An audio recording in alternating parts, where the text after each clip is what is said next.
All right. Good evening. I would like to welcome lead pastor Billy Lowe with City Church, who will lead us in tonight's invocation. All right. Hey, thank you. Let's pray. Heavenly Father, we love you so much. We're grateful for this beautiful day. We're grateful for this council. Lord, I pray, like we always do, that you would give them wisdom as they lead our city, that you would protect our first responders, Lord, and you would continue to let our city prosper. We love you. We pray all this in Jesus' name. Amen. Amen. Thank you. I would like to call the regular meeting of the Milton City Council for Monday, July 6, 2026 to order. We encourage all attendees to review tonight's agenda. Citizens wishing to speak during public comment must complete a comment card and submit it to the city clerk prior to the agenda item being called. Public comment provides an opportunity for citizens to address the mayor and city council and offer input on agenda items. It is not a forum for dialogue or back and forth discussion. While Milton rules permit submission of comment cards up until the clerk calls the agenda item, no additional comment cards will be accepted once the agenda item has been called. Susan, will you please call the roll and make general announcements? Good evening, Mayor and Council. I will be happy to call roll for the July 6, 2026 regular City Council meeting. Before we begin, I would like to remind everyone in attendance to please silence all cell phones at this time. As the mayor noted, citizens wishing to speak during public comment must have submitted a public comment card prior to the agenda item being called. Individuals representing an organization must also provide a notarized affidavit confirming they are authorized to speak on behalf of that organization. If you have not submitted your comment card yet, please bring it to me at this time. Demonstrations of any kind within the council chambers are prohibited. We ask that you refrain from applause, cheering, booing, outbursts, or dialogue with any person speaking before the council. Anyone in violation may be asked to leave. Mayor and Council, as I call roll this evening, please confirm your attendance. Mayor Peyton Jamison. Here. Councilmember Brian Dolan. Here. Councilmember Juliette Johnson. Here. Councilmember Jan Jacobus. Present. And Mayor, Councilmember Doug Haney is joining us via Zoom. Councilmember Haney, are you there? I am. Thank you. Thank you. For the record, Councilmember Quickerly and Councilmember Phil Kramer are absent. Mayor, you have a quorum. Would everyone please rise for the Pledge of Allegiance? I pledge allegiance to the flag of the United States of America and to the republic for which it stands, one nation, under God, indivisible, with liberty and justice for all. Okay, next is approval of the meeting agenda. Council, I would like to add an executive session to discuss personnel, land acquisition, and litigation. Do I have a motion on the agenda? I'd like to make a motion to pass the agenda as read with the addition of executive session. Second. Okay, I have a motion from Councilor Jacobus and a second from Councilor Johnson to approve the meeting agenda with the addition of the executive session. We are going to do a voice vote. So all in favor, please say aye. Aye. Aye. Any opposed? That is unanimous. Next is general public comment. Do we have any general public comment? Yes, Mayor, we have two general public comments. Okay, general public comment provides citizens an opportunity to share information with the mayor and the city council and to offer input and opinions on any matter that is not scheduled for a separate public hearing during tonight's meeting. Please be advised, this is not a time for dialogue or conversation with the mayor or members of the city council. When your name is called, please come forward and speak into the microphone stating your name and address for the record. If you will please call the first public speaker. Thank you, Mayor. As a reminder, general public comment allots that members of the public may speak for 5 minutes. I will announce when 1 minute remains and will notify you when the time has expired. Mayor, I invite AJ Balot to the podium. Mayor and Council, thanks for taking my comments. AJ Bulow, 1125 Lee Street. Just for full transparency, I sit on the City of Milton Planning Commission for District 1 Post 1. I also sit on the city's CPAC committee. And I'm also the president of the Heritage Crabapple Homeowners Association back here behind Brayburn and City Hall. But the comments I'm making tonight are purely on behalf of myself as an individual, none of those parties that are represented. As the council moves forward with planning the 2027 budget, two items I kind of wanted to toss on the plate that have been getting a lot of attention lately. First priority, I would say, is by whatever means necessary, the city commit to some form of public safety campaign regarding PTVs, golf carts, e-bikes, and scooters. It's something I hear about constantly in my daily travels. Homeowners coming up to us all the time talking about how dangerous things have gotten with their kids. I've had a near fatality, almost hitting a kid going through a traffic circle. We've had 2 accidents in my neighborhood alone that led to kids going to the hospital. So by whatever means necessary, I don't know if it needs to be through some sort of public safety campaign, social media, email, Milton PD, but just to kind of get the word out to parents about the requirements for operating a mechanized vehicle in the public right-of-way, in the street, where they're going to be coming into contact with vehicles, PTVs, golf carts, scooters, anything mechanized. Just lend a little time, effort, and money to that. Another issue we're having in my neighborhood is with the curbside beauty strip trees that have been planted over the last probably decade that are typically required as a condition of zoning. These trees have reached full mature height now. The canopies are enormous. The root balls are small because they're contained by the asphalt, the curb, the gutter, and the sidewalks. They're starting to become a public hazard, safety hazard. We've had 3 of them go down in my neighborhood in the last 2 or 3 months, these storms that have whipped through. Luckily, all of them fell straight into the street, not onto people's homes, because these are 30, 35-foot inter-story trees. They're also causing huge maintenance problems. They're buckling all the sidewalks. They're penetrating utility lines, water lines, sewer lines. Basically, it's becoming a massive expense for both homeowners and HOAs. In my neighborhood alone, we've spent $62,000 of homeowners' money repairing the beauty strips, the trees, and the grass. As the canopies got bigger, all the grass dies because there's basically no sunlight. So just whatever the city can do to possibly have these trees inspected by an arborist or a landscape architect and develop some kind of long-term plan, possibly requiring smaller trees in zoning approval and stuff like that. Just want to throw that out there. Thank you. Thank you.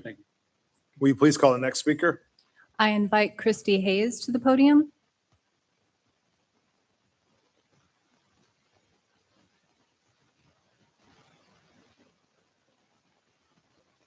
Good evening, Mayor and Council. Christy Hayes, 13585 Hopewell Road. I'm here tonight to reiterate what I spoke to the consultants about at the CPAC open house last week. During the ongoing CPAC meetings, everyone always states how important it is to maintain Milton's rural viewshed and character, and then 2 breaths later, they talk about how great it is to hop on their golf cart and zip into downtown Crabapple, and how we need to provide the ability to connect our high-density areas and green spaces and athletic parks under the justification of connectivity. Everyone bobs their heads, and the conversation moves along without anyone stopping the meeting to flesh out what that might look like in terms of the preservation of Milton's rural character. What I suggested to Mayor Jamison at a previous meeting and to the consultants at the open house is that we use the clearly defined character areas to designate the high-density areas of Milton for these shared use paths. Outside of those high-density areas, the rural areas, specifically Central Milton, Birmingham, and Milton Lakes, must be protected from shared use paths. Not only are they an eyesore that will destroy the rural viewshed we are supposedly trying so hard to preserve, they do not belong for safety reasons along our most beautiful streets and busiest corridors. I say supposedly because the city itself, with the updates to the UDC code, is actively incentivizing developers to build these 10-foot wide paths by lowering their impact fees if the development resides along an area that the MTAC committee has added to the trails map. Most people, me included, never paid much attention to the trails map or the committee meetings, as I assumed trails meant inside our parks. A newer member of MTAC shared the same assumption at the December 2025 Joint Council MTAC meeting, so it's a fair assumption to make that most people in Milton are unaware of the import of that trails map. In addition, this committee has been told there are lots of people in Milton clamoring for sidewalks and better PTV access. And what you've not been told is that Public Works has, at least in one instance, made a concerted effort to reach out to neighborhood HOAs and solicit support for sidewalks and connectivity. Common sense tells you that it being a numbers game, if you have 80 houses in a neighborhood and you ask them if they want to be able to walk or ride their bikes or hop on their golf cart in order to get to parks and schools, they're going to say, yes, I love sidewalks. But those sidewalks are not going through their property or destroying their viewshed. They're destroying the view shed of other people, those folks like me who live along the area where they're proposing to put 10-foot wide shared use paths along my front pasture, only 6 feet from speeding traffic and rendering my pasture unusable. Public Works was not soliciting my input or those of my neighbors along Hopewell about our thoughts on these shared use paths. For this reason, I think you need to be aware of the facts concerning the numbers and where they come from. Thank you for your time and attention. If anyone has any questions, I'd be happy to answer them now or in the future. Thank you. Mayor, that concludes general public comment. Okay, I will close public comment and we will now move on to the consent agenda. Will you please sound those items? The first item is approval of the June 15th, 2026 regular city council meeting minutes, agenda item number 26182. The next item is approval of the financial statements and investment report for the period ending March 31st, 2026, agenda item number 26183. Next is approval of a recreation provider agreement between the City of Milton and Basil Family Farm, LLC, to provide agriculture, farm education, gardening, and nature-based recreational programming. Agenda item number 26184. Next is approval of a resolution to adopt findings and authorize submission of proposed plumbing code amendment to the Georgia Department of Community Affairs. Agenda item number 26185. Next is approval of the professional services agreement between the City of Milton, Georgia and Transcenders Consulting Group, LLC, for HRIS implementation support services. Agenda item number 26186.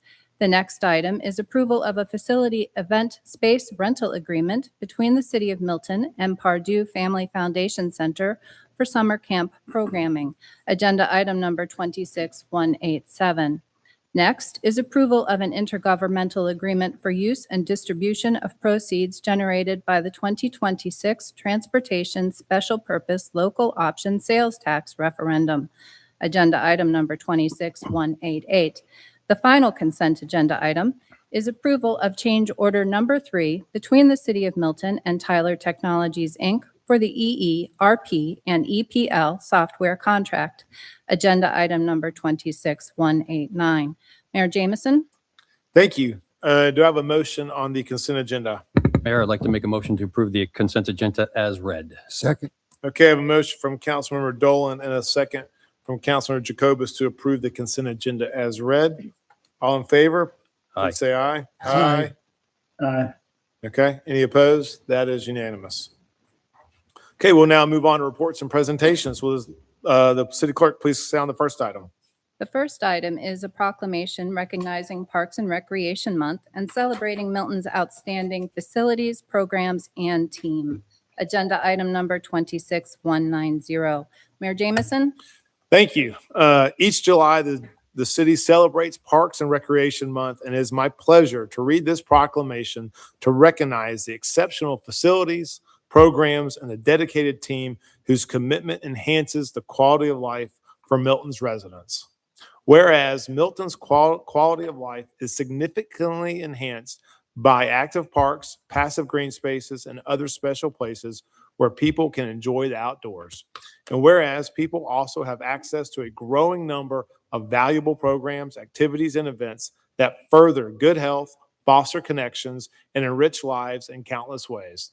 And whereas this is all possible thanks to the diligence, expertise, and care of the city's outstanding Parks and Recreation team. And whereas this hardworking, hard-playing group, supported by its partners at Triscapes, puts the community's best interest first and foremost in everything it does. And whereas they constantly look for ways to improve parks and nature trails, forge worthwhile relationships with citizens and program partners, and serve our community in ways big and small. And whereas in July, we officially celebrate these sincere, relentless efforts during National Parks and Recreation Month. And whereas the 2026 theme is the power of parks and recreation, with Milton Parks and Rec every day succeeding and empowering people to connect with nature, health, and one another. Now, therefore, we, the mayor and the city council of the city of Milton, officially recognize July as Parks and Recreation Month in Milton and salute our own parks team for their immense contributions to our community. And this is given under my hand and seal of the city of Milton, Georgia on this 6th day, July of 2026.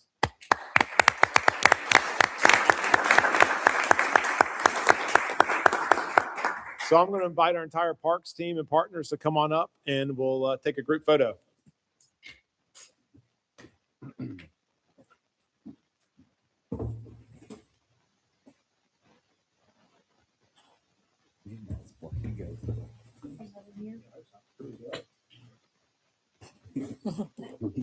And then.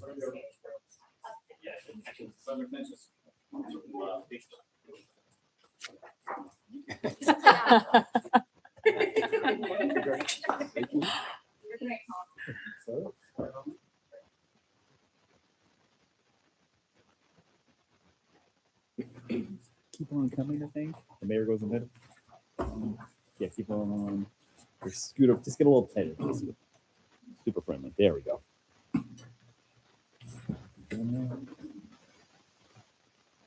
3, 2, 1. Great. Thank you. Thanks, y'all. Thank you. Great job.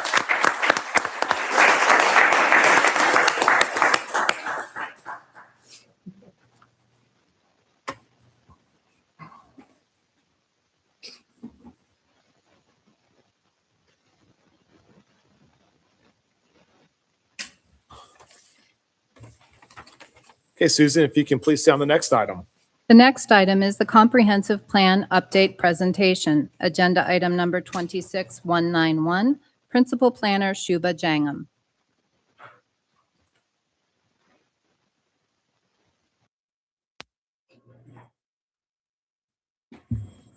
Good evening, Mayor and Council. I'm Shuba Jangam, Principal Planner.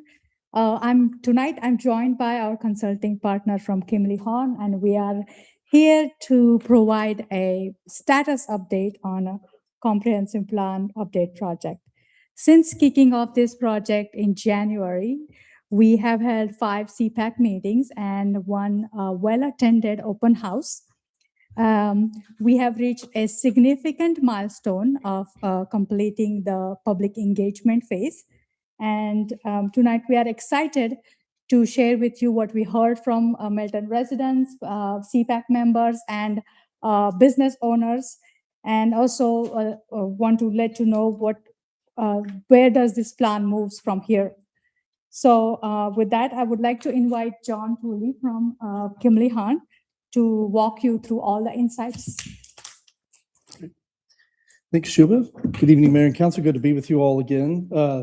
Just as a note on the calendar, last time I was with you all, we were getting ready for the ice storm that was maybe going to happen earlier this year. So that shows you how quickly the year moves on. Here we are in some of the hottest days of the summer now. I'm going to walk through. I have some slides prepared. Now, as usual, I've got a little bit more in there than I'm going to necessarily cover, but want that in there so you all can reference later as you have your own time to review it. Also want to commend y'all and commend the members of the CPAC group for their time and their efforts and their energy. I said this to staff earlier. I mean, you all put a good group of folks together. They really dug in on the issue. Really good conversation every meeting. Several members should be commended. They had perfect attendance through the whole time.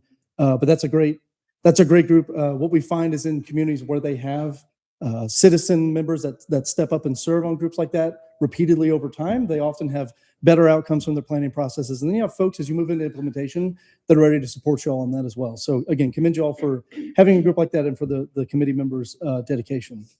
So I'm going to walk through again, focus of this plan update. I gave that to you all several months ago, but want to update on that. The process overall and where we are, what we've heard, so a little bit of a summary of what we heard thus far, and then next steps. One thing that's a little different about this plan update as opposed to others, not always on a 10-year cycle, but sometimes closer to a 10-year cycle, cities will do a major update, communities will do a major update to their comprehensive plan. Really kind of open everything up, see where we've been over the past 10 years and figure out what are the major things we're focused on now. This plan is really meant to build on the plan that was updated just 5 years ago. Bit of a temperature check, status check. How are we doing on implementation? Has anything happened in and around the community that we need to address as we move forward? Are there any new issues that we need to take advantage of or prepare for? Affirm the priorities and identify new priorities at this point. That was a major focus of it as a starting point. And then again, based on all of that, refine the policy and the recommendations and the actions And one of the key items will be the update to the short-term work program, which again is a list of action items over the next 5 years, not meant to be an exhaustive list, but really kind of a refined list that's obviously subject to funding and priorities and other timing of the council and of the city. This graphic showed y'all as we kick things off. So we've actually moved well through it. We're now in July, so moving toward the end of the process. We're in the process of drafting the plan, reviewing that with the staff at this point, and then preparing that for sharing with you all and the public here, and then ultimately adoption later in October by the deadline. Shuba previewed a little bit of the engagement. Again, so we had a project website where you could find meeting materials, meeting summaries, recordings of the previous meeting. So if somebody couldn't make it to the meeting, they could, one of the CPAC meetings, they could actually catch up there as well.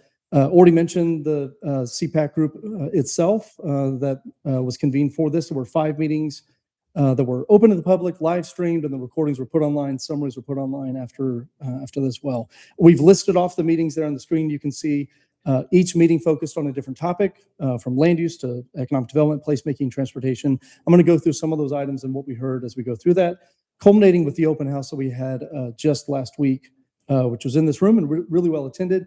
We had around 50 people sign in, but as y'all can imagine, several folks weren't interested in signing in or just kind of snuck in. But as we were trying to head count as we went through, we think we had at least another 10 or so folks. And then the good thing was folks stuck with us for a long time. So I think we had a crowd in here for at least an hour, hour and a half. And then it started to kind of lighten up toward the end. Actually, I had some folks come in right at 5 minutes till. We stayed open, kept all the boards up, and they had their chance to leave their thoughts as well. So I'm going to go through, I'm not going to hit everything on all these slides, but I want to hit a couple of highlights of what we heard. Again, each meeting of CPAC covered some of these topics. And then as the plan is coming together, you'll see these items being addressed in the plan as well. One of the main things we heard was building on the success the city's already had, specifically in Crabapple. This is one of the things that I shared with staff and with the committee. Milton's well known for a lot of things, right? I mean, the horse farms, the large homes, the quality of life. I'd say that as a planner, Crabapple, as that really has come to fruition over the past 10 years or so, really is the thing that started to put Milton on the map as a place to go, place to hang out, place to go take your family, go get something to eat, and really a chance to interact with the community. And so really building on the successes and the lessons learned, continue to be successful there, but looking forward to Deerfield, Arnold Mill, and as well as the Mayfield area, and seeing how do we begin to implement some of those areas as well. Thinking about additional walkability within each of the nodes, and identifying, one thing we heard often was identifying more opportunity for public space, open space, gathering places where the community can come together. This will be the first time you hear this last bullet, and you're going to hear it on almost every slide, but there's this push-pull, this healthy tension between progress and wanting to provide the amenities that our residents want, providing the type of quality of life that we want, but maintaining our unique character, our rural heritage, and making sure that those things stay in balance and play off each other, as opposed to feeling like they're competing with each other. Again, you're going to hear that idea repeated several times. Economic development. So this was an interesting conversation because you all actually have full-time staff on economic development. I think staff is actually with us here tonight. And so there's someone now that gets up every day and this is their focus. And so thinking about how Crabapple continues to be successful from a commercial development standpoint, from a business standpoint, thinking about Deerfield, how that area begins to thrive and find its legs moving forward. What types of community do we want to be? What type of businesses do we want to attract here? We had an interesting conversation. We don't necessarily want everything that every community has. Maybe it's okay if we got to drive a little bit for some things and be a little bit choosier about the things we want in this community and how we're serving our residences. Again, you go back down to the very bottom, and how do we offer more of those amenities, more of those services without potentially compromising our character that we've spent a long time developing here in this area. Excuse me, can you go back one slide, please? Steve and Tracy, on that, excuse me, fourth bullet point, would it be advantageous for us to have some sort of development team that just concentrated only on Deerfield? Actually, Councilmember Jacobus, that's a great idea. You will remember we put the moratorium in place for Destination Deerfield, right? Because we wanted to pause and look at that entire area. It was important, and we realized early on that the vision that we had for Deerfield would be successful only if all of the parcels would be activated relatively about the same time. From community development standpoint, we have seen a little bit of a stall in some of that. We are getting the individual parcels to meet the requirements and the regulations and the codes from a zoning perspective, but they're not coming at the same time. So that effort that we made early on with the moratorium, I don't want to lose momentum. So if there's something like that that would help keep that momentum and that trajectory, absolutely. I think that's something that if we could focus on that, would be great. What do we need to do that? I mean, how do we get that started? I think we have a couple of opportunities. The first is looking at that area potentially a little bit more holistically. That's right. So if you remember, when we looked at during the public meetings during that moratorium, we not only looked at Deerfield, South Deerfield, which was the area that we approved the Deerfield Corporate Center, that area there behind Home Depot, that area. But we also looked up the entire corridor. How could we look at the entire Deerfield area holistically from north to south, connecting those parcels? Certainly in Deerfield, there are, office complexes that are partially filled. They are in desperate need of reactivation. Believe it or not, last Monday night at CPAC's update, I stood at the board for land use and housing, and I was really surprised at how many visitors that came that night just expressed their excitement about Deerfield. And we had such a good success during that moratorium of engaging all of Milton, but specifically those residents that lived in Deerfield. So, we have to look at it holistically. Individually, it takes a collective effort for all of these parcels to truly make that vision of Destination Deerfield happen. I would think it would be pretty difficult, for example, the one we approved, for them to get or attract a lot of retail, which is what helps drive that, along with everything else that was in that project, without knowing what else is going up. And to me, it seems like we're missing that approach of, this is what we want the Deerfield area to look like, and this is what we're proposing, so that people can buy into that and then be a little more aggressive. Because it doesn't seem like we're getting much happening. To your point, Councilor Jacobus, in Crabapple, we were fortunate to have one developer that basically went in and just did it himself, which really helped spark this. Right. Yeah. So But we don't have a different that. dynamic there. We also had a plan Yeah. for the Deerfield area. Done in like 2013 or 14. And it was basically a small area plan for how Deerfield should, how Crabapple should build out. And I mean, in a lot of ways, it looks a lot like that plan did. And what it did is it brought all the different elements together. So you had a healthy system built, not one here, and one here. I think a small area plan with looking at that larger area, make sure you create that healthy ecosystem of office, residential, and retail. We spent all that time doing the rezoning, but we didn't come up with a total, this is what Deerfield in 10 years should look like. We just now know what the zoning says it can or cannot look like in 10 years. You're exactly right. I mean, the moratorium, we did the heavy lifting. We focused primarily on the awareness of looking at that area holistically. But to your point, the parcel that we approved earlier this year, if they themselves knew that there was other activity in that area, would they have done things a little differently? Would they change a few things? Would they wish they would have have done something different because the other parcels that are adjacent to them are activating at the same time. So that's correct. So what are some next steps for us that could help move that forward? Because I'm concerned about the fact that we've got these great ideas and we've got the zoning change, but we're kind of stalled. And to the mayor's point earlier, one of the benefits we had here was mostly a single developer in Crabapple. It didn't start that way. So that actually, you mentioned kind of a development group. Didn't necessarily need that because if we had the one developer who was also very astute, knew exactly how to create a very healthy ecosystem, and has done exactly that here. Well, he also owned all of it too, correct? Or he purchased it? Not initially.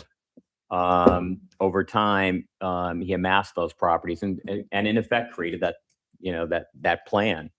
He was the development group for that and was able to identify where the retail should go, how you best activate spaces to make sure you're supporting the retail. I mean, the office over here is thriving. It's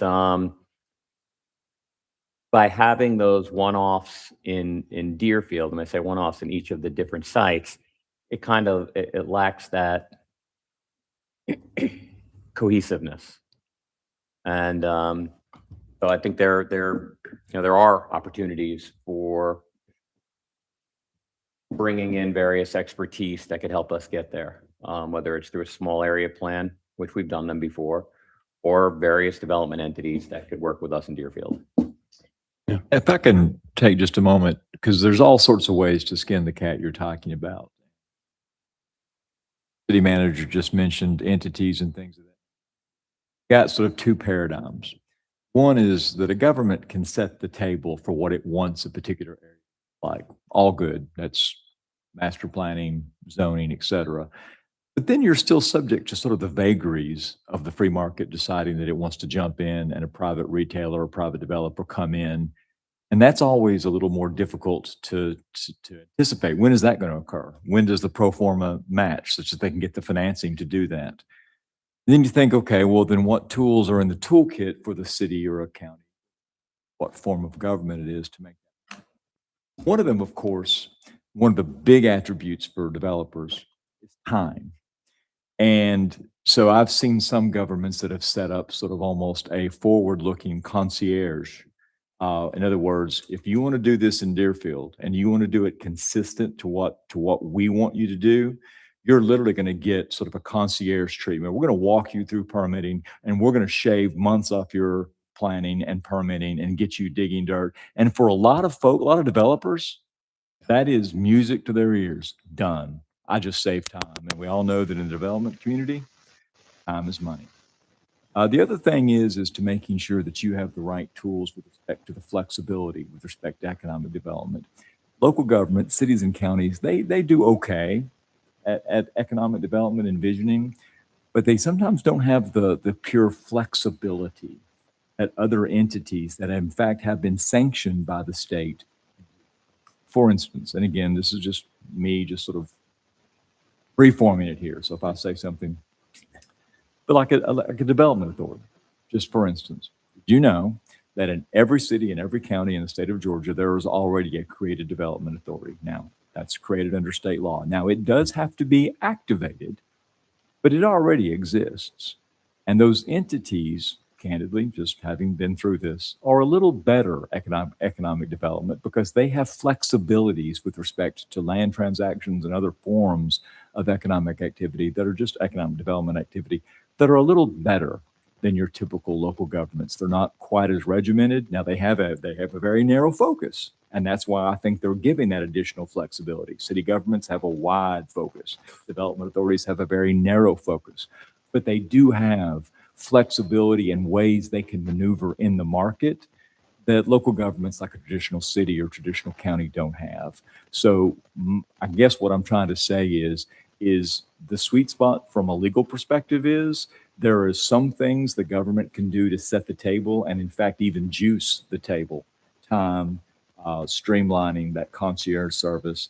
And then there are some actual entities that Milton has never really taken advantage of that could also be used to even make that a more attractive place with a lot of flexibility built in.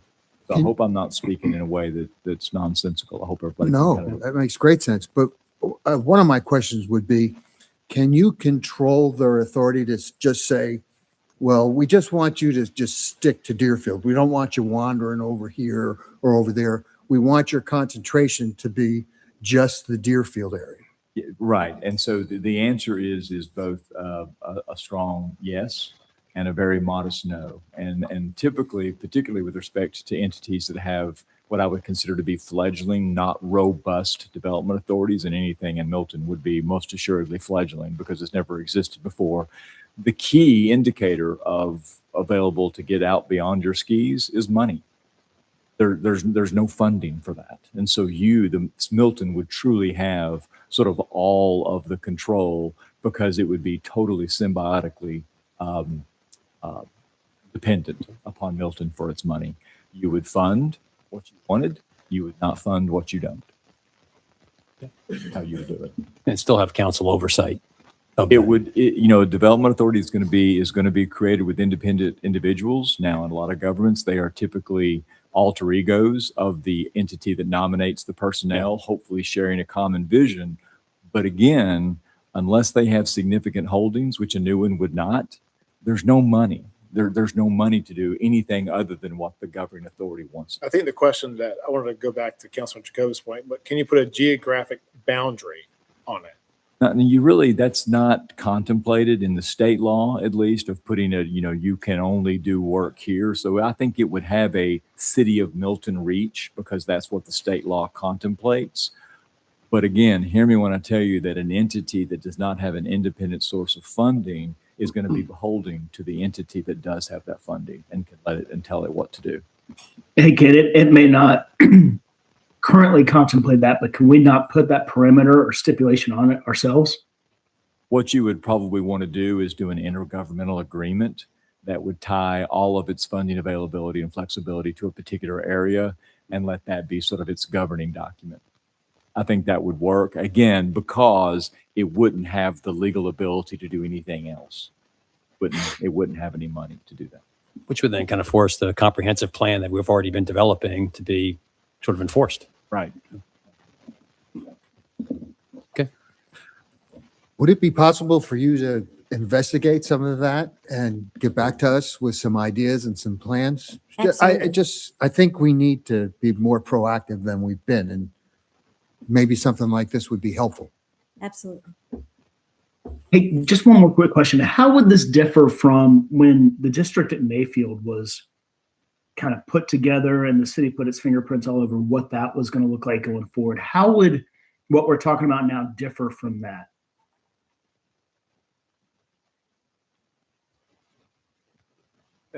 Geographically, it's far smaller. It is primarily owned by one individual, and because it's so centrally located in the same place, there's just so much you're going to be able to do with it. Whereas in the Deerfield area, you are scattered over hundreds of acres, and you already have existing roads and other amenities and homes and things like that. I think just by sheer size, it's significantly different. And Councilmember Henny, we did do a concept plan, sort of, we had an external consultant help us with that. So we at least have a programming, if you will, for that area from a concept plan perspective. In Deerfield, we don't, other than just identifying the parcels that we would like to reactivate. But we don't have a concept plan per se for that area like we do for Mayfield. Right. No, I understand this. The scale, the scope is much larger over in Deerfield for sure. But the general principle, the practice has kind of already been put in place before, where the city has said, "Hey, we want to make sure that this area is going to have a certain look and feel, and let's put some parameters around that." Right. Correct. I think your point's a good one. And all I will say, just kind of finishing up legal's thoughts, are though, is the trick is that public-private symbiotic relationship. And so I think the point that Councilmember Jacobus was making was, how do we set up in a proactive way that public-private relationship on a bigger scale? And that may take a little bit of creativity, and it may take a little more flexibility than we necessarily have, but it is certainly available in the legal framework of Georgia. Good. Thank you. Thank you. We will keep rolling here. Placemaking and branding. So a couple of key things. Again, this is a little bit of a repeat from a few slides you heard earlier. So again, focus a lot on Deerfield. There were a couple of things we asked CPAC and others, kind of what's most important for us to think about as we get that area moving.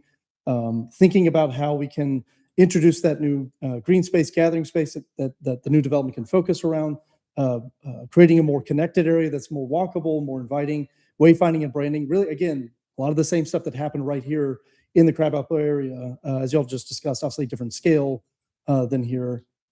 Thinking about other places throughout the city that are inviting, safe, accessible, functional public spaces, recreational spaces.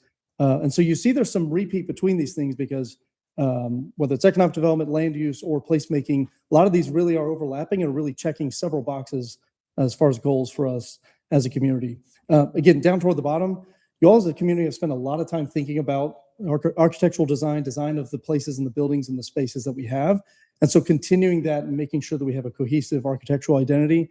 There's the space, there's the intensity of the development in the space, there's the way things are spread out, but there's also the design and the look and the feel that's just as important as well. And then again, thinking how we can continue to celebrate our rural identity. Transportation was an interesting one. Only I say that because there are a lot of things that the city's already been doing from a transportation standpoint. There are plans underway with your partners up here in North Fulton, as well as other city plans coming up. And so a lot of what we're doing, again, was taking stock of what we've accomplished, what's happening around us, we need to keep track of and be aware of, and then identifying any of the new areas or issues that are kind of coming up. And so there were a couple of key projects that came up. One was thinking about how we strategically invest for infrastructure resilience, thinking about the bridges and other things around here that are aging. Y'all are not the only community dealing with that. All of the communities in Metro Atlanta are dealing with that. Your neighbors in North Fulton are dealing with that. We have a lot of places that were built, a lot of roadways and bridges that were built many decades ago. And so keeping up with that and thinking through that. We had a comment earlier tonight about the PTVs from a safety and education standpoint. That came up time and time again during the CPAC meetings and during the open house. Again, same thing. Y'all aren't the only ones talking about that. Actually, on my drive up here, there was a sidewalk in Roswell that a golf cart was driving down. I thought to myself, they're not supposed to be on the sidewalk. And so this is an issue that a lot of communities are dealing with. I'll say this too. One thing we talked about with staff is y'all aren't the first ones to try to tackle this. There are other communities that have started to think around this. And so there may be some lessons learned and a little bit of a learning curve that we can bend there a little bit. A lot about how do we continue to improve the roadways, improve access, deal with congestion, what have you, while maintaining that rural landscape. So not every road cross section, not every road design fits in all corners of the community. And so how do we have context-sensitive design? I think this is something you all have already been working at, as you heard tonight again, and as we heard in multiple meetings. How do we continue to lean into that? What are some of the interesting solutions that really are more appropriate, make more sense in a rural area, and then what make more sense in or immediately adjacent to our activity centers? And so getting that fine-grained design is important. Sustainability also on this slide as well. So kudos to a lot of things you all have done since the last plan. The last plan actually identified leaning into this, identifying a sustainability committee, and then pulling together a lot of action items. Y'all were checking off a lot of those as we began this process. Really what we talked about was how do we think about partnering with our neighbors and other communities that are providing more services, whether it be recycling, whether it be hard to recycle materials or other things, and instead of just trying to do it on our own. There was a conversation about working with our HOAs. Some of our HOAs actually have recycling days or clean out days or other things. How can we kind of coordinate and cooperate with some of our neighborhoods to do that, not make it feel like everything has to be central here or somewhere else like Deerfield. And then just same thing as before, curbside collection, but meeting the diverse needs of our community. Again, trash pickup here behind City Hall is very different than as you head north from this area into some of the lower density areas. And so just continuing to have that diverse response to the needs of our residents. And then, as I mentioned, we had the open house last week. We're still analyzing the results and looking at what we heard from folks. But just a couple of quick highlights. Again, we put it first on purpose. How do we continue to emphasize and maintain that rural character? It's preserving what makes Milton what it is. A lot of folks were excited about, and I think Tracy just shared this, a lot of folks are excited about Destination Deerfield and the opportunity there. That's something very different than we did here in Crabapple. That's different than Arnold Mill. It's a different type of thing. And maybe it's the only place that we can do some of those things within the city. So a lot of excitement about the next chapter there. A desire to continue to attract local businesses that serve the needs of our community. There again, we wanted to make the point that we did hear about design of trails and transportation infrastructure, special consideration for rural areas. Again, one size does not fit all. A little bit of a cliche term, but it applies here for sure. And so are there places where maybe a trail connection isn't appropriate, or the design of that trail and we're replacing it needs to be looked at in a more sensitive, context-sensitive way. Historic preservation stewardship. So we've begun to acquire some historic properties over time within the community, but now what do we do with them? How do we maintain them? How do we make sure that the preservation doesn't just stop at the acquisition, but at the preservation, the maintaining, and the education of that. And then finally, just hitting on the last point, expanding the recycling services programs, as I mentioned on the previous slide. So I didn't want to spend too much time going into everything. You'll see in a few weeks, the plan will begin to come together, and we'll have some additional materials on that. You also have more detail in the slides than I covered specifically here in front with y'all. Next steps. So we are set to have the second of the 2 required public hearings by the Georgia Department of Community Affairs in August. Around that exact same time, the draft document will be posted online. ARC, the Atlanta Regional Commission, and Department of Community Affairs will both do their cursory kind of state and regional review. I say this all the time. They don't necessarily care about the specific policies that are y'all's decision. They want to make sure that the requirements that they have in there have been met, that the plan meets the general guidelines that they've set out. So that's usually a pretty quick review from them. Coming back in early September with comments from them and document revisions and ultimately adoption before y'all in October. So sounds pretty quick. We've got a couple of months. So this is the time where we kind of say, as the plan comes together, this is a chance for you all to get comfortable with the plan, for the community to get comfortable with it before adoption later in October. I put the project website there up again just for folks that may be joining in the room or otherwise to go visit. We do have summaries, again, of all the meetings. Draft information as it's available will be online as well. And appreciate your time tonight. Any questions, Mayor? Got one question, Steve. When you mentioned the short-term work program, so this gets adopted in October. And a part of that, are we going to have our short-term council priorities on things to get done, or? It will come to you before it comes back to you in October.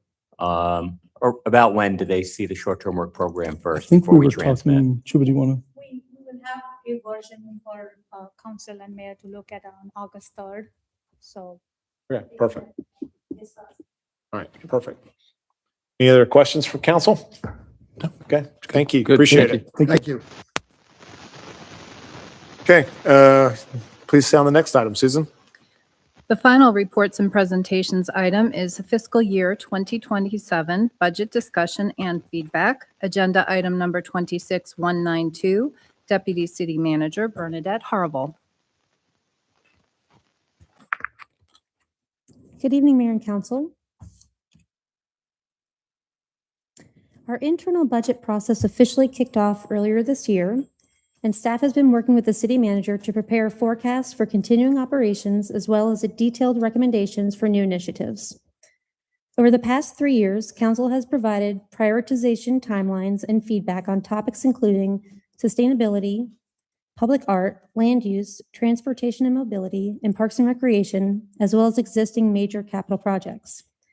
This feedback has been incorporated into our budget forecast work, and tonight we are here to kick off meeting number 1 of the budget process input meetings to ensure recommendations are in full alignment with council feedback and to provide council with the opportunity to see the budget in preparation for the millage rate process that will take place in our upcoming meetings. Here you can see our agenda for tonight's meeting. We will go over the main objectives for the budget discussion meetings, as well as a timeline for the budget process. We will then go over some considerations that have been taken into account by staff when drafting the 5-year operating and 7-year capital forecasts. Staff members will then present their new initiatives for operating and capital. These are programs or projects that are new to Milton or those that will increase the current level of service provided. We will then present a general overview of Milton's pay-as-you-go program and discuss any changes made to the funding projection for existing projects. And we will also have time for any feedback council would like to provide on these topics. The overall objective of these budget discussion meetings is to connect with council on the budget forecast that our team has put together with our city manager.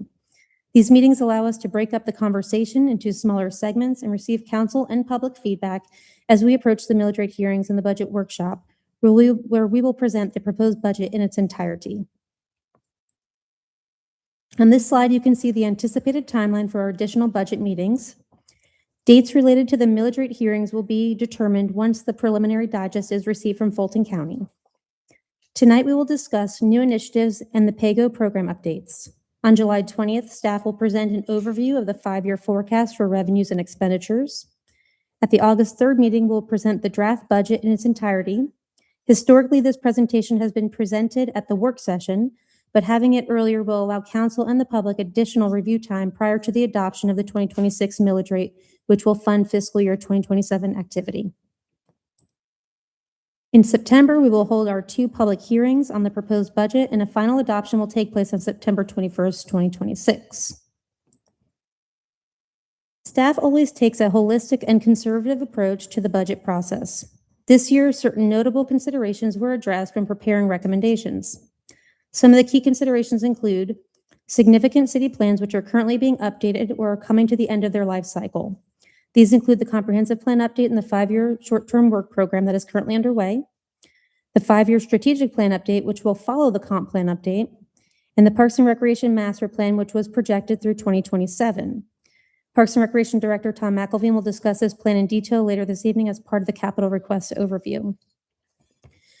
This plan also takes into consideration prioritization feedback our boards and council provided during the fiscal year 2024, 25, and 26 budget feedback meetings.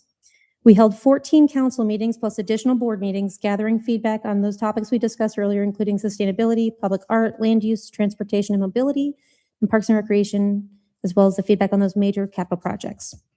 We will also highlight some of those considerations from those discussions as we discuss the PAYGO program this evening and the 5-year forecast at the next meeting on July 20th. T+3 will be on the ballot this November. The last 2 rounds of T++ have passed, so we did proceed with an anticipation that this will continue in the recommendations that will be discussed this evening. Should this initiative not pass, staff will return to council for discussions on revenue forecasts related to categories like property tax, as well as potential reprioritization of PAYGO projects and other discretionary spending categories in the budget. Please keep in mind, fiscal year 2027's plans were made with the consideration of the final T+2 revenues, and any contemplation of receiving T+3 funding will only impact the FY28 to FY2033 forecast, not the actual budget recommendations being recommended for adoption. Finally, an item that will impact both the 5-year operating and 7-year capital plans is the market study, which is underway for employee salaries and wages. Milton currently conducts a market study related to compensation every other year. Preliminary data shared by our third-party consultant conducting the study and recent vacancies in public safety will be taken into consideration when making final recommendations. Data is showing that comparative jurisdictions are leading Milton with a high impact in the areas of police and fire pay. We will discuss this further on the 20th when we present the 5-year operating expenditure forecast, but for tonight's meeting, these considerations will affect the available fund balance beyond required reserves in fiscal year 26 that will be available to allocate towards one-time capital projects next fiscal year. That has impacted some of the CIP PAYGO requests that we'll discuss later tonight. Here you can see the new operating initiatives by department, including the impact over the 5-year period. This year, we have 1 recommendation for a full-time GIS technician in information services. This recommendation contemplates a reduction in third-party services currently provided under our managed service agreement. Our Information Services Director, Ashley Smith, will present the details of this recommendation and answer any questions you may have.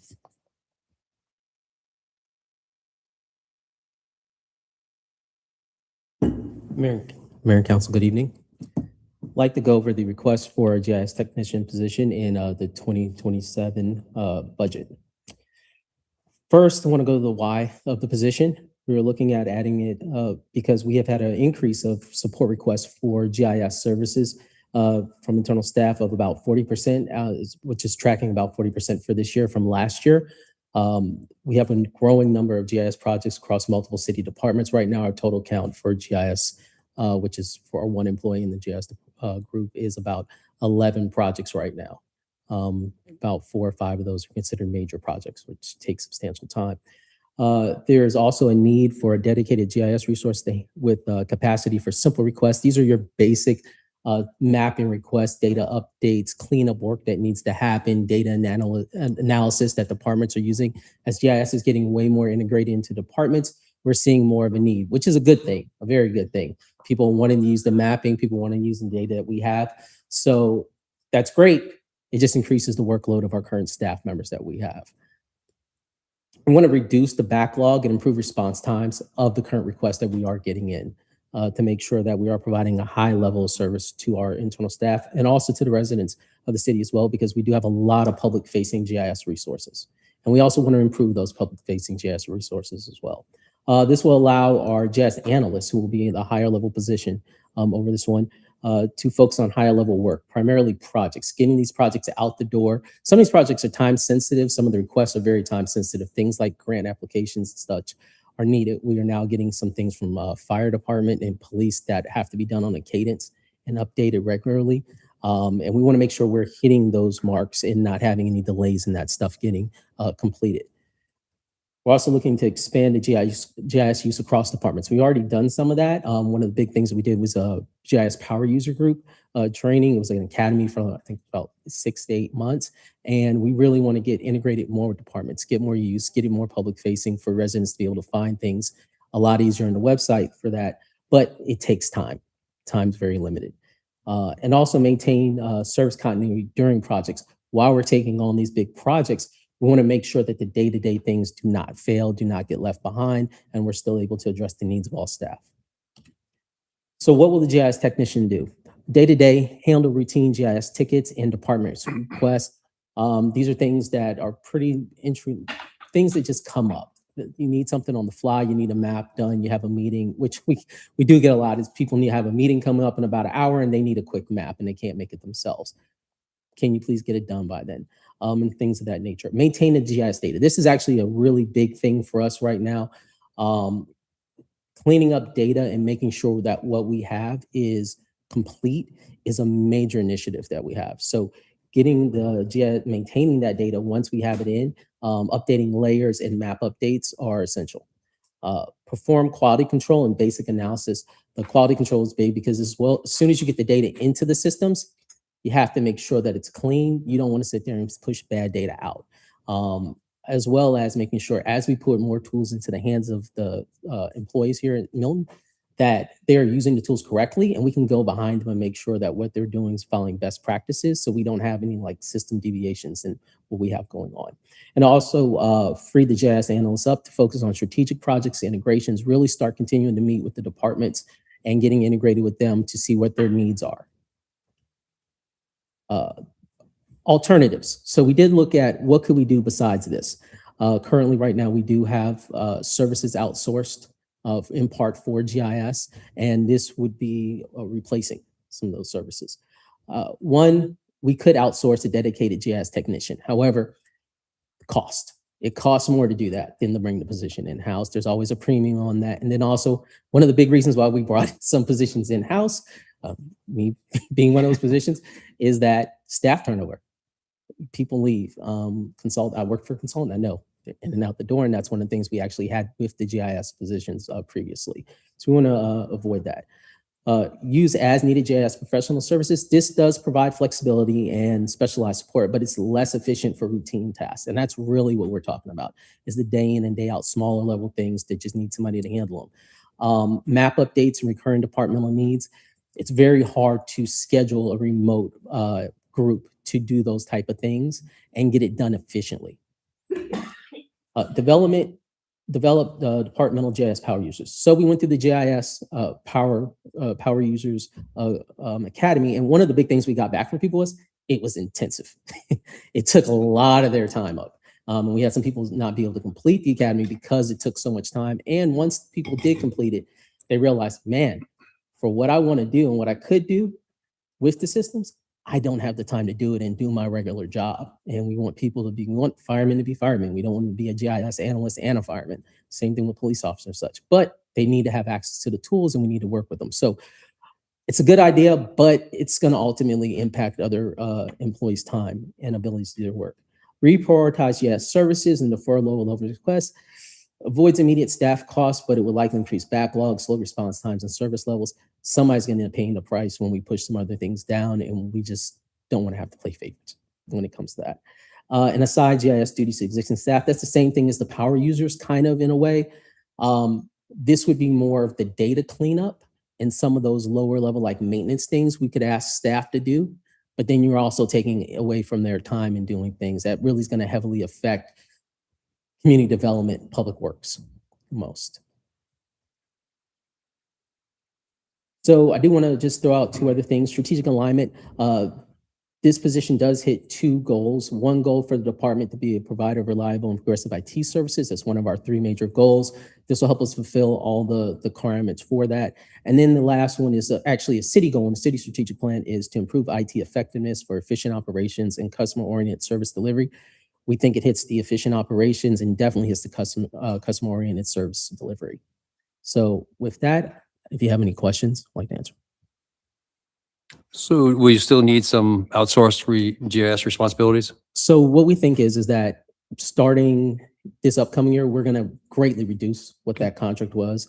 And then the following year, we're going to be looking at ways to do things like our PowerShell fabric maintenance and some other things to actually reduce it even further and go along that. That requires staff to get training, but our GIS analyst is already going through some of that training now. And the more it goes through it, the more him and the new person we would bring in go through it, the more we can actually be self-sustainable and do some of those things and have to do very little outsourcing of anything. Okay, that's good. Yeah, look, I love the fact we keep institutional knowledge here, right? Versus a consultant that you fly helicopter 'em in, helicopter 'em out, but keeping it homegrown, as well as what you're saying. I think we have a fair amount of maybe technical debt that may be sitting in our systems that has to be cleaned up. So if we want to go forward, we got to go backwards to clean up, to go forward. So I think there's a responsibility there for us to get on a good footing.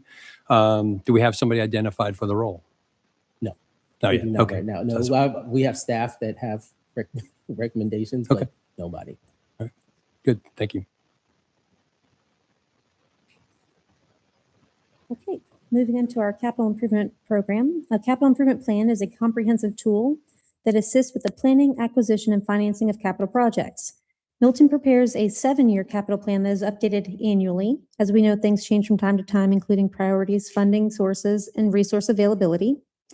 Here you can see the new capital requests that staff have proposed for fiscal year 2027. It also shows the impact over the 7-year plan and any impact to the operating budget. We have Deputy Chief Fortner here to discuss the Building Improvements Initiative from Fire, and we have Parks and Recreation Director Tom McElveen to discuss the Parks and Recreation Master Plan Update Initiative. Turn it over to Deputy Chief Fortner.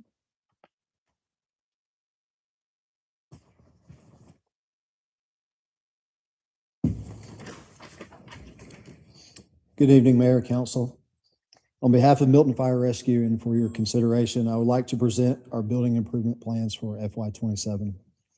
The Fire Station 41 and Fire Station 43 building improvement project is a strategic investment in the safety, reliability, and long-term sustainability of two critical public safety facilities.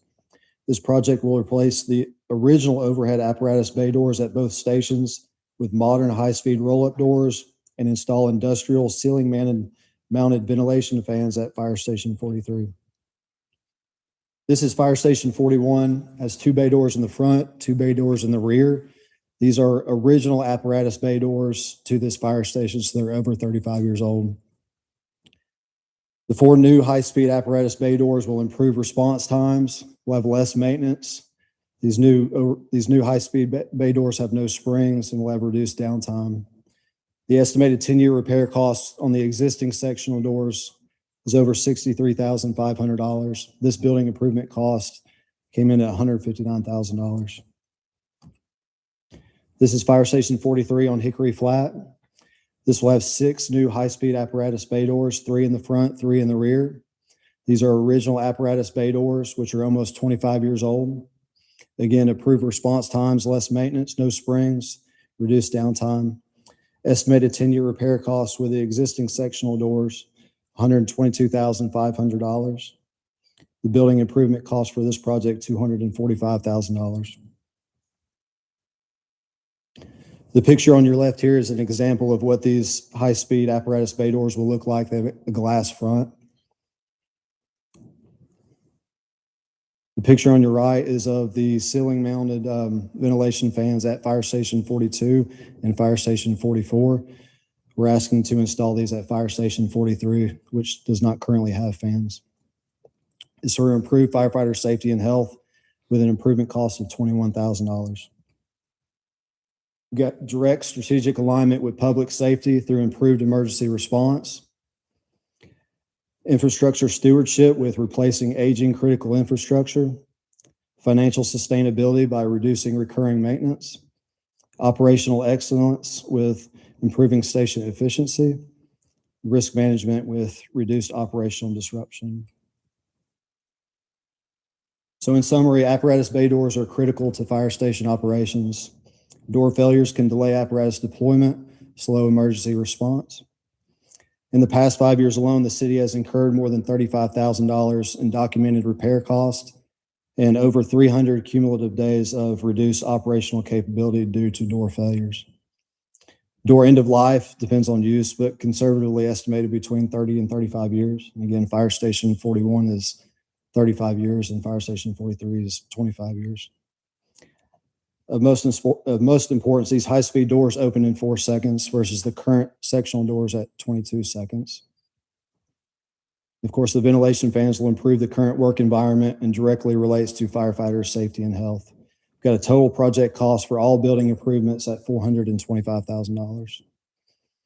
So by reducing maintenance costs, increasing reliability, improving air circulation, and minimizing downtime through readily available replacement parts, this project represents a cost-effective investment that protects city assets and strengthens Milton Fire Rescue's ability to provide safe, efficient, and reliable emergency services to the community.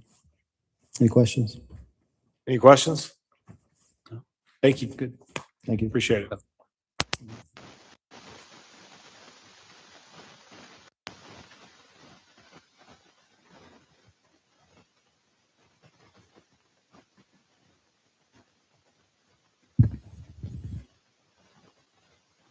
All right, good evening, Mayor and Council.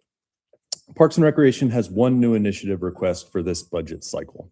We're requesting funding to complete a new updated Parks and Recreation comprehensive master plan. The anticipated cost of this plan is $120,000. And just for your reference, the image on the right here is the cover of our 2017 to 2027 master plan. Our current 10-year master plan has served the city well, but is already ready for a refresh. Since it was developed, we've added new parks, expanded programming, and as the department has grown, so have our community's priorities, expectations, and needs. Updating this plan ensures we are working from the most current information as we make long-term decisions about our parks and recreation system. Ultimately, this master plan will provide staff, council, and the community a roadmap for the next 10 years. The timing of this update is important as well. With the Deerfield Active Park coming online in the next couple of years, we'll be adding a significant new asset to that side of the city that helps address the remainder of our known outdoor athletic field needs.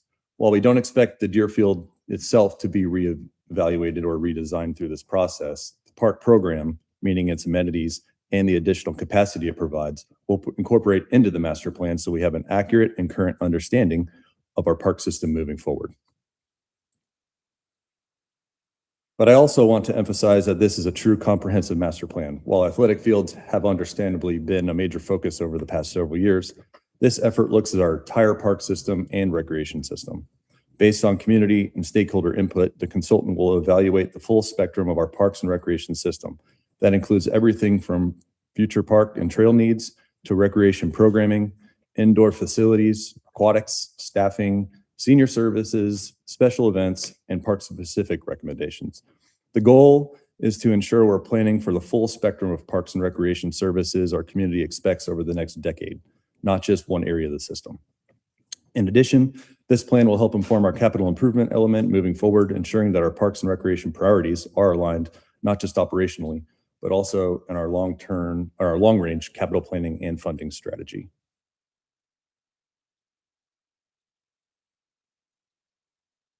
We expect this process will include robust public engagement, including open houses, a statistically valid community survey, and several key stakeholder meetings with groups such as the Parks and Rec Advisory Board, council, program providers, maintenance, and city staff. The consultant will also complete an updated and existing conditions analysis, a level of service assessment, and ultimately provide prioritized recommendations and a 10-year implementation strategy. This gives us clear data-driven approach to programming, staffing, and capital investments.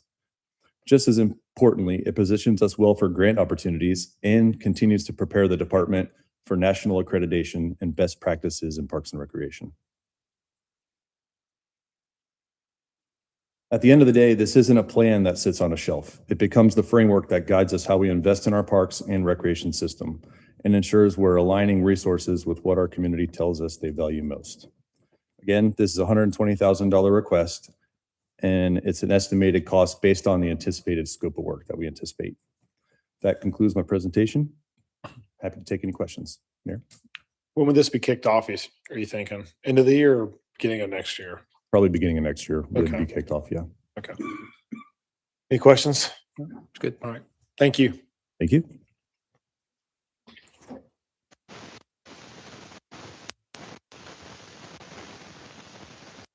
Okay. Milton's capital improvement plan contemplates all funding sources, including pay-as-you-go, T-SPLOST, impact fees, grants, bonds, debt, etc. Milton primarily utilizes the pay-as-you-go approach outside of programs like T-SPLOST and grants. Pay-as-you-go or PAYGO is an operating transfer from the general fund, which is funded with property taxes, lost, and other general fund revenues. Utilizing this approach keeps the city out of long-term debt. You can think of it as saving up to purchase your vehicle with cash rather than taking out a loan. The table seen here outlines all projects that have a pay-as-you-go allocation request in the upcoming 7-year capital improvement plan. Tonight, staff wanted to go over any program or project updates that will require a change in the funding request from what was presented in last year's budget meetings. As fiscal year 2033 is a newly added in this plan, and all those figures are technically new, so we will be focusing on the changes made to years 27 through 32 tonight. The first project we would like to point out is the server and storage hardware refresh. This includes server and storage citywide, as well as other hardware components throughout the facilities. I can make this bigger, sorry. Is that a little better? Yeah. I saw thanks. Mayor. Thank you. I saw you, I'm Mayor. a couple years away. Okay. The request in FY27 has an increase by $6,000 based on pricing increases and ensuring all end-of-life components have been addressed. This project includes a 5% increase annually. Similarly, the PC lifecycle replacement projects include an annual 5% increase, and fiscal year 2032 was updated to include that consideration. I'm going to go back one if that's okay with everybody.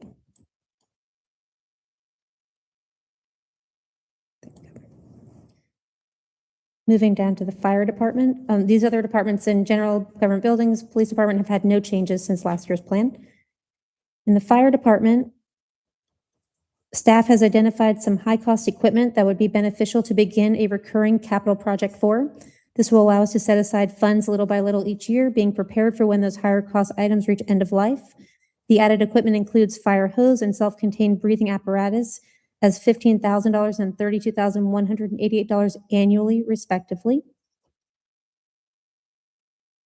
Moving on to public works, staff has proposed changes to 3 projects. The first is gravel roads. Funding in this account has been set aside to address annual maintenance as well as larger scale drainage repairs. Staff believe there is adequate funding available to reduce the annual recommendation to $100,000 from $321,786 in FY27. The overall reduction over the 6 years shown will be approximately $1.5 million as this updated $100,000 per year contribution.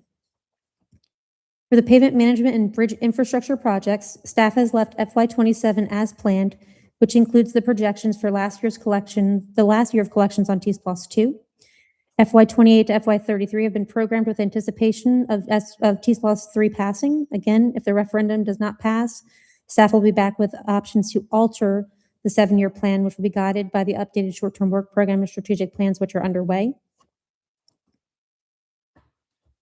And that is a significant change from typically about $2.7 million down to $1 million on pavement management, and from $300,000 annually to no funding from the operating transfer for bridges.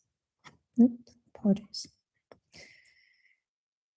In Parks and Recreation, the vehicle replacement reserve has been increased by $5,000 annually, which will now include the department's all-terrain vehicles, maintenance vehicles, and golf carts. The request for the indoor community center has been reduced.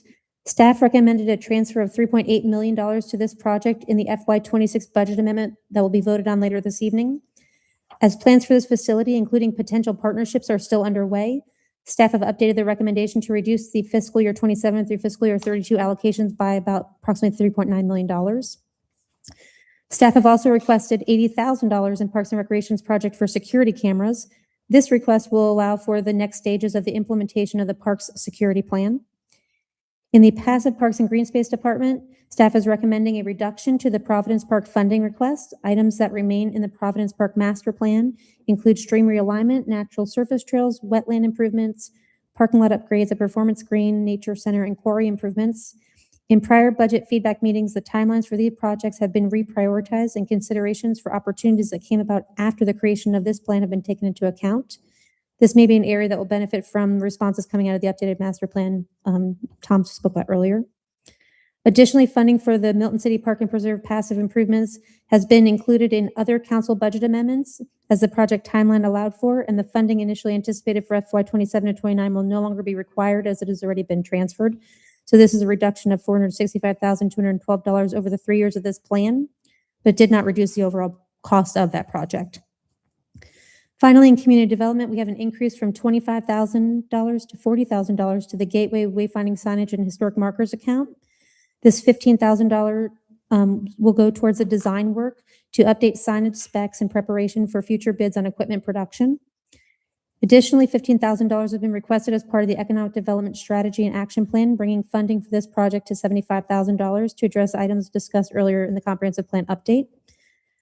And this request will also pair with some of the additional items we'll discuss on the July 20th meeting in the general fund. Overall, the FY27 PAYGO requests are $1.7 million less than initially anticipated this time last year, primarily being reduced by those changes to requests for the indoor community center in Providence Park. That is the end of tonight's piece of the budget feedback. I'll be happy to answer any questions you may have. And just as a reminder, we'll be back on July 20th to discuss the 5-year operating and revenues and expenditures. Steve, this is the earliest we've seen these, correct?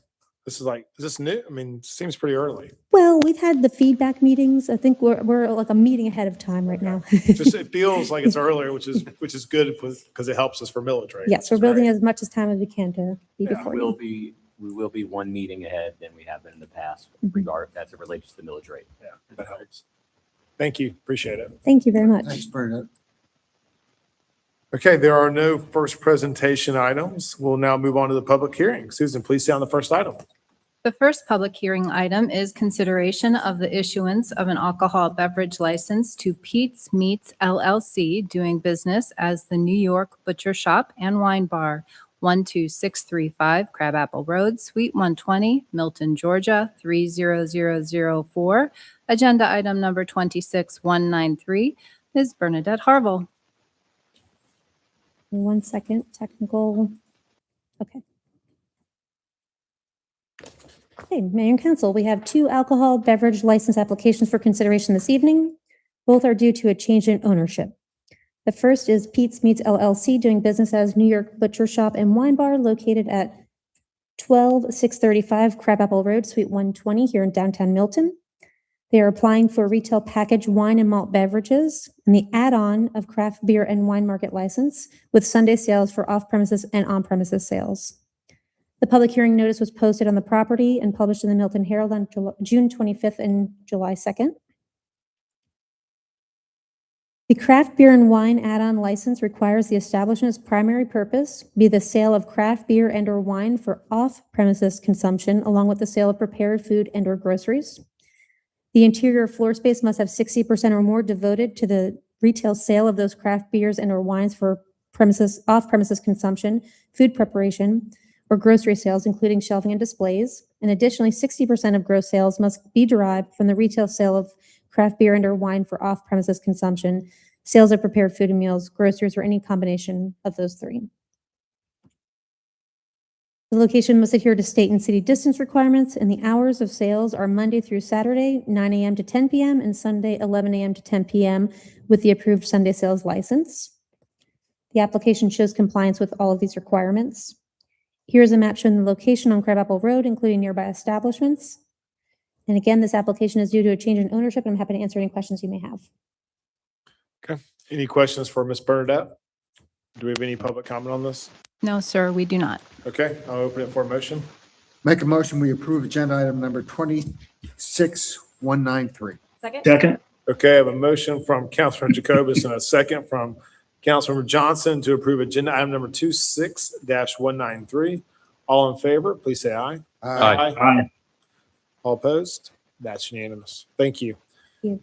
Okay, please stay on the next item. The final public hearing item is consideration of the issuance of an alcohol beverage license to Milton Chevron, Inc., doing business as Extra Mile Chevron, 13625 Arnold Mill Road, Roswell, Georgia, 30075, located within Milton city limits. Agenda item number 26194, Ms. Bernadette Harville. Mayor and Council, this is our second alcohol beverage license for consideration this evening, again, due to change in ownership. This is for Milton Chevron, Inc., doing business as Extra Mile Chevron, located at 13625 Arnold Mill Road. They are applying for a retail package, wine and malt beverages, including Sunday sales for off-premise consumption. The notice was posted in front of the building, and the advertisement was placed in the Milton Herald on June 25th and July 2nd. Here's a map showing the location on Arnold Mill Road. And I'll be happy to answer any questions you may have. Any questions for Bernadette? No. All right, any public comment? No, sir. Okay, with that, I'll open it for a motion. Mayor, I'd like to make a motion to approve agenda item number 26-194. Second. Okay, I have a motion from Councilmember Dole and a second from Councilmember Jacobus to approve agenda item number 26-194. All in favor, please say aye. Aye. Any opposed? That's unanimous. Thank you. Okay, there are no zoning agenda items. We will now move on to unfinished business. Susan, please stay on the item.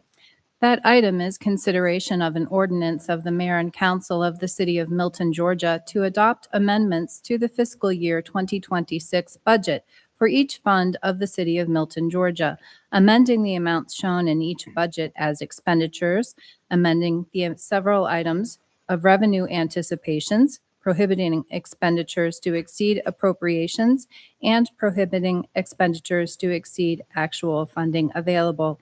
It's agenda item number 26176. Once again, Deputy City Manager Bernadette Harville. Ken, are we good if Juliet's gone, if Doug's on?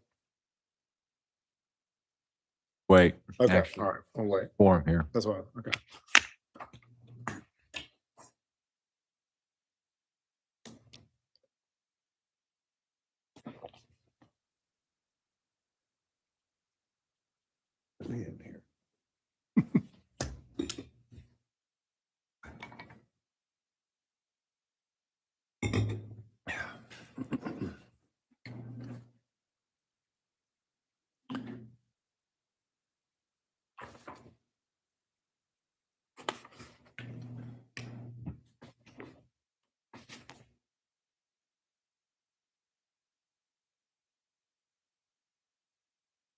Mr. Mayor, just while we're waiting, just purposes of perfecting the record, what I can tell you is the state law, the Open Meetings Act contemplates that an individual member of the council can phone in if they're out of the jurisdiction, which I understand Councilmember Haney is, fully participate just as if they're here. But the only trick is that the individual phoning in cannot make the quorum. The quorum has to actually be physically in attendance, and then that additional member could phone in. So good catch on your part, and that's why we're being active. All right, thank you. Yeah, good to know. All right, Mayor and Council, tonight we have the second reading of our budget ordinance to amend the fiscal year 2026 budget. We presented a detailed overview of the requested amendments during a public hearing at the meeting on June 15th. Tonight, we'll just do a high-level overview and answer any questions you may have. The budget is for this fiscal year is approved on September 15th, 2025, after a series of public meetings, as well as a budget workshop in August and 2 public hearings that were held in September. On this page, you can see the summary for the general fund with the initial adopted budget on the left, with revenues for fiscal year 2026 at $49.8 million, and the proposed amendments at $21,002, resulting in amended revenue anticipations remaining at $49.8 million for FY 2026. Some of the more significant changes in revenue anticipations were related to the collections for current year real property taxes, building permits, and title ad valorem taxes coming in lower than anticipated, and investment earnings and local option sales taxes coming in higher than anticipated. Moving down to the expenditure section. You can see the current budget at $49.6 million, with the total proposed amendments in the amount of $4,397,046, resulting in the final budgeted expenditures of $54 million for fiscal year 2026. These requests include an operating transfer out of $4.2 million towards the city's pay-as-you-go program in the Capital Projects Fund. In fiscal year 2026, the fund balance is currently projected to be $13,049,762, which exceeds the required reserve of 25% of the subsequent year's fund revenues as based on projections for fiscal year 2027. Does anyone have any questions about the general fund before we move on to special revenue funds? Here we have the special revenue fund summaries. You can see the original adopted budget on the left with the requested amendments in gray, and the total amended budget if all amendments are approved on the right. In the City Events Fund, we are recognizing event sponsorships across multiple events in the amount of $30,000 and a reduction in the operating transfers in from the General Fund and Hotel Motel Tax Fund in the amounts of $34,064 and $5,000 respectively, resulting in that net $9,064 reduction. Again, you can see here on the Hotel Motel Tax Fund, that same $5,000 adjustment to the revenues and the expenditures out to that fund. The E911 fund revenues and the corresponding expenditure account for the IGA payments to the City of Alpharetta have been reduced by $20,000 based on current collection data. In the American Rescue Plan Act Fund, final authorized spending is being recognized along with final recognition of revenues received for this program. All invoices for the hydrology work at Milton City Park and Preserve have been received, and once paid, the ARPA funding will be complete and this fund will be closed. Does anyone have any questions about the special revenue funds before we move on to the capital projects funds?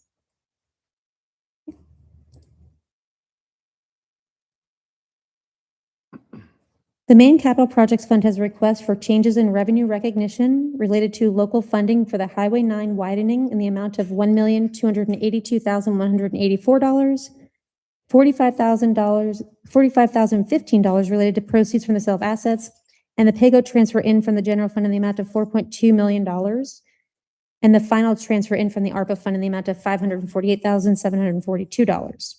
Corresponding expenditure requests have been made along with the allocation of revenues received in fiscal year 2025 that exceeded budgetary expectations for collections on infrastructure maintenance fees and investment income, which have been transferred to the pavement management program. Additionally, $306,070 is being transferred from the Capital Projects Fund to the Capital Grant Fund as part of the city match on the passive park improvements at Milton City Park and Preserve.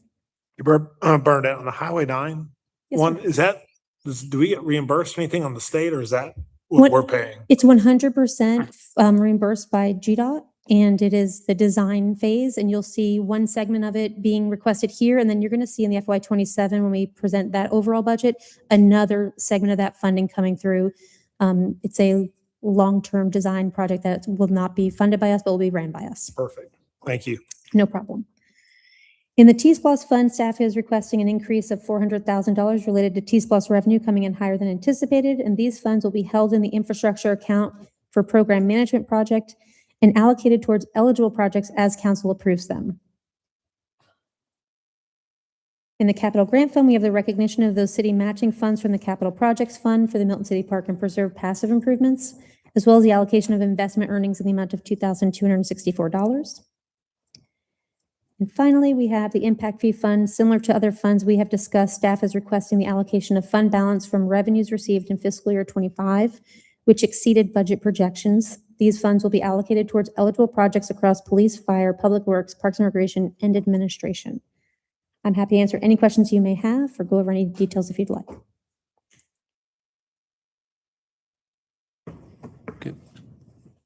And we'll be back with another set of amendments in September to Okay. finalize the year and include them with the adoption of the 27 budget. Great, thank you. Thank you. All right. And do we have any public comment on this? No, sir. Okay, with that, I will open it for a motion. Make a motion to approve agenda item number 26-176. Second. Okay, I have a motion from Councilmember Jacobus and a second from Councilmember Johnson to approve agenda item number 26-176. All in favor, please say aye. Aye. Aye. Any opposed? That's unanimous. Thank you. Thank you. Okay, we will now move on to new business. Please stay on the first item. The first item is consideration of a conflict waiver with Gerard and Davis LLP, representing both Milton and Alpharetta in preparing an intergovernmental agreement regarding land acquisition for State Route 140, Arnold Mill Road at Green Road Intersection Improvement Project. Agenda item number 26195, City Attorney Ken Gerard. Mayor, members of the council, thank you very much. The clerk accurately read really the basis for the requested conflict waiver, and that is City of Milton has the State Route 140 Arnold Mill Road project. And what we've identified is that at least a small portion of the project will require actually land acquisition within the city of Alpharetta, because we also represent the city of Alpharetta. We're going to need to do an intergovernmental agreement anyway, but because we would represent both sides of that IGA, we do need to identify this conflict, ask you for a waiver. And you all know my typical pattern on this. I think both governments get off better doing it this way. If there was a true conflict where there was truly numbers or financials that were needing to be negotiated and there was actual opposite sides, I would get out altogether. But that's not this case, Mr. Mayor. Okay, thank you. Any questions to Ken? Okay, any public comment on this? No, sir, there is not. Okay, I'll move for a motion. Mayor, I'd like to make a motion to approve agenda item number 26-195. Second. Okay, I have a motion from Councilmember Dolan, a second from Councilmember Jacobus to approve agenda item number 26-195. All in favor, please say aye. Aye.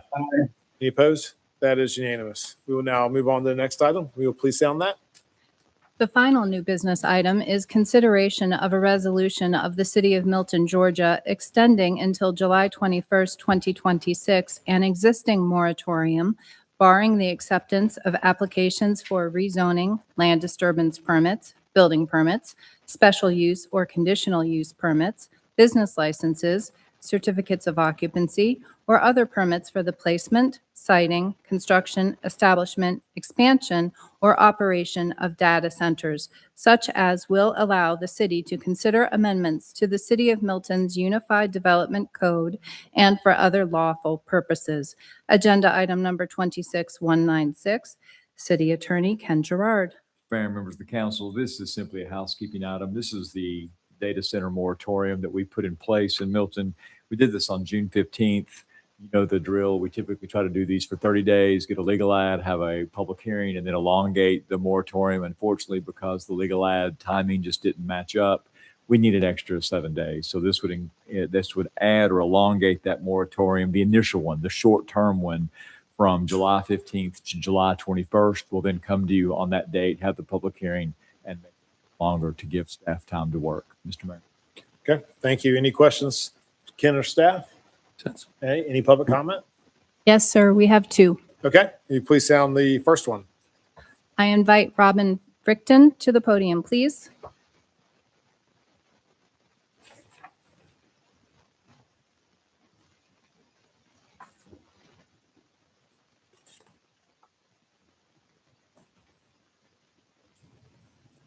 Good evening. My name's Robin Frickton. I live at 2970 Francis Road. I've been in the city, the county and the city for over 40 years. And I'm also an IT person. I was in that for about 35 years.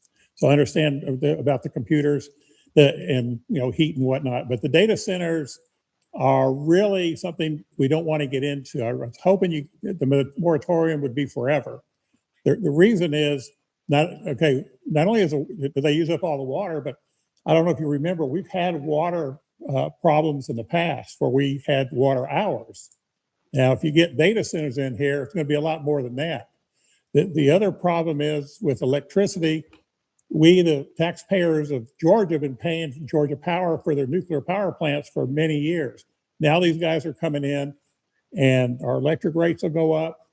And the biggest problem is going to be if there's not enough power and if these companies don't use solar power, then Georgia Power may put in gas-powered generators in our city limits around the horses, very noisy, a lot of environmental problems.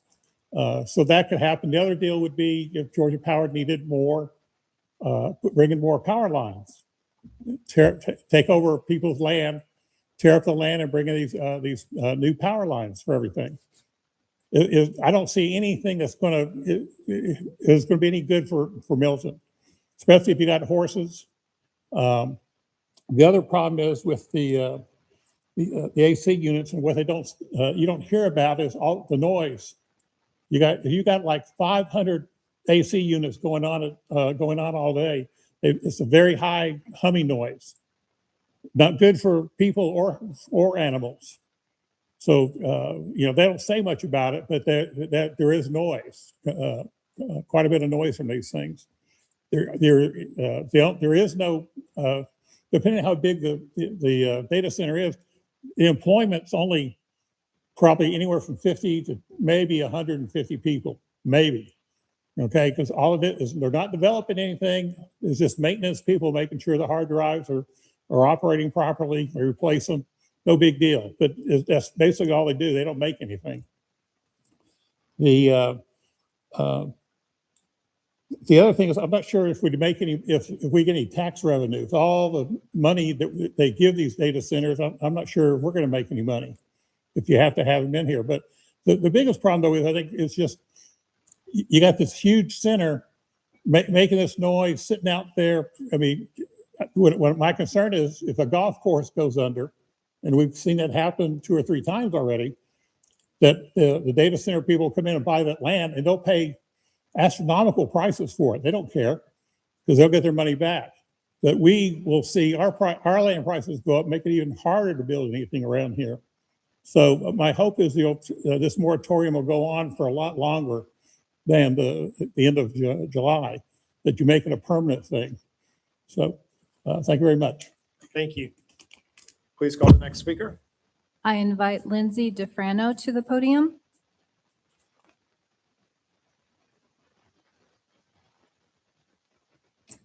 Hi, everyone. I'm Lindsay DeFranco. Nice to meet you. I'm a Milton resident and a mom of 2. I'm here tonight to speak on the record about the data center moratorium. First, I want to commend the council for using its local authority to hit pause on new data center applications. And I appreciate that you're now considering a short extension so that there's enough time for proper public notice and a full public hearing on the matter. From what I understand, the initial moratorium was put in place so the city could take a step back and review whether our existing developmental rules are strong enough to handle large-scale data centers, given their impact on our power, our water, our peace and quiet, and the character of our town, and to consider amendments to Milton's Unified Development Code. My hope is that as you do this work, you focus not only on how data centers might fit into Milton, but whether or not they should even be built here and under what conditions, so that you can say no to projects that would place too much of a burden on our town. I'm asking that you use this pause as a chance to consider implementing real protections that reflect what residents value: peace and quiet, clean water, safe roads, and a landscape that still feels like Milton and not an industrial park. With that in mind, I'm hoping we could hear a brief summary or have it published online of what you've been looking into during this last month, specifically regarding how these data centers will impact the place we call home and what questions we need to study more. The resolution agenda report explained that this brief extension allows the city to publish the required legal notice and hold a properly advertised public hearing on a longer moratorium without any gap in protection, and I appreciate that proactive approach. At the same time, I humbly request, on top of meeting those legal requirements, that the city go a step further by clearly posting about the July 20th public hearing and any future data center discussions on social media and on the website and emails, so that the people most affected by these decisions know when and how to speak up. I hope we can work together to make it easier for everyday people to have a voice in decisions like this, because when big decisions are made behind the scenes, public trust is weakened. Thank you for your work on this issue and giving the moratorium and Milton's future the attention they deserve. Thank you. Thank you. Appreciate it. Okay. Any other public comment? No, sir, that concludes public comment. Okay, with that, any council discussion? Okay, I'll open it for a motion. Make a motion to approve agenda item number 26-196. Second. Second. Okay, and Doug's just a little delayed there online. Got a motion from Councilmember Jacobus and a second from Councilmember Dolan to approve agenda item number 26-196. All in favor, please say aye. Aye. Aye. Any opposed? That is unanimous. Council have anything to report on? No, I will say we had a what? Say something? No, man. No. Good. We had a great July 4th parade. Thanks, Tom, Emily, and the entire team. Chief was the Grand Marshal. Great job. It was a wonderful community event. With that, we will now adjourn. Give a motion to adjourn into executive session to discuss personnel, land acquisition, and litigation. Do I have a motion? Motion to adjourn to executive session. Second. Okay, motion from Jacobus, second from Dolan. All in favor, please say aye. Aye. Aye. Aye. Any opposed? That's unanimous.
Reconvene. Motion to reconvene. All in favor? Aye. Can I get a motion to adjourn? Motion to adjourn, Mayor. All in favor? Aye. Good night.